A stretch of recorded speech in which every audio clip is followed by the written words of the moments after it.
Hello everyone, welcome to Sanmarga classes. ಮೊದಲನೇ ಪ್ರಶ್ನೆ, ಚುನಾವಣಾ ವ್ಯವಸ್ಥೆ ಎಂಬಂತಹ ಚಾಪ್ಟರ್ ಇಂದ ಭಾರತದ ಚುನಾವಣಾ ಆಯೋಗದ ರಚನೆಯನ್ನ ಕುರಿತು ತಿಳಿಸುವ ಸಂವಿಧಾನದ ವಿಧಿ ಯಾವುದು ಅಂತ ಕೇಳ್ತಾ ಇದ್ದಾರೆ ಮಕ್ಕಳು. ಓಕೆನಾ? ಭಾರತದ ಚುನಾವಣಾ ಆಯೋಗದ ರಚನೆಯ ಬಗ್ಗೆ ತಿಳಿಸುವಂತಹ ಸಂವಿಧಾನದ ವಿಧಿ ಯಾವುದು? ಆಪ್ಷನ್ಸ್ ನೋಡೋಣ. Option A 320, option B 324, option C 326 ಮತ್ತು ಆಪ್ಷನ್ ಡಿ 330. ಭಾರತವು ಒಂದು ಪ್ರಜಾಪ್ರಭುತ್ವ ರಾಷ್ಟ್ರ ಅಲ್ವಾ ಮಕ್ಕಳೇ? ಜಗತ್ತಿನಲ್ಲಿ ಅತ್ಯಂತ ದೊಡ್ಡ ಪ್ರಜಾಪ್ರಭುತ್ವ ರಾಷ್ಟ್ರ ನಮ್ಮದು. ಪ್ರಜಾಪ್ರಭುತ್ವ ವ್ಯವಸ್ಥೆ ಯಶಸ್ವಿಯಾಗಲು ಮುಕ್ತ ಹಾಗೂ ನ್ಯಾಯಸಮ್ಮತ ಚುನಾವಣೆಗಳು ಅತ್ಯಂತ ಅವಶ್ಯಕ.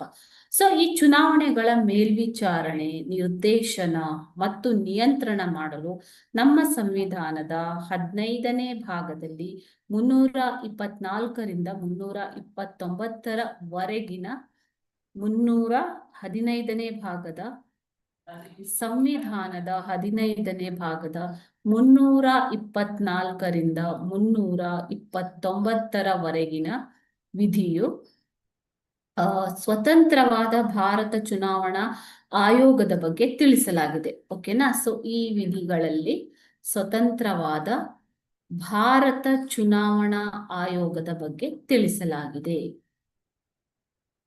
ಯಾವ ವಿಧಿಗಳಲ್ಲಿ ಮಕ್ಕಳೇ? 324ರಿಂದ 29. ಓಕೆ, ಸೊ ಅದರಲ್ಲಿ ಚುನಾವಣಾ ಆಯೋಗದ ರಚನೆಯ ಕುರಿತು ತಿಳಿಸುವ ಸಂವಿಧಾನದ ವಿಧಿ ಯಾವುದು ಅಂತಂದ್ರೆ 324ನೇ ವಿಧಿ. ಈ ವಿಧಿಯು ಭಾರತ ಚುನಾವಣಾ ಆಯೋಗದ ರಚನೆಯ ಕುರಿತು ತಿಳಿಸುತ್ತದೆ. ಓಕೆನಾ? ಸೊ ಭಾರತ ಚುನಾವಣಾ ಆಯೋಗವು 1950 ಜನವರಿ 25ರಂದು ಸ್ಥಾಪಿತವಾಗಿರುವಂಥದ್ದು.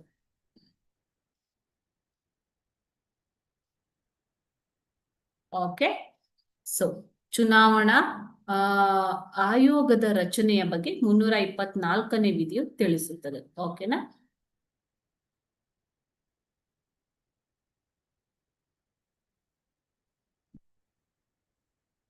ಸ್ಥಾಪನೆಗೊಂಡಿದ್ದು 1950 ಜನವರಿ 25.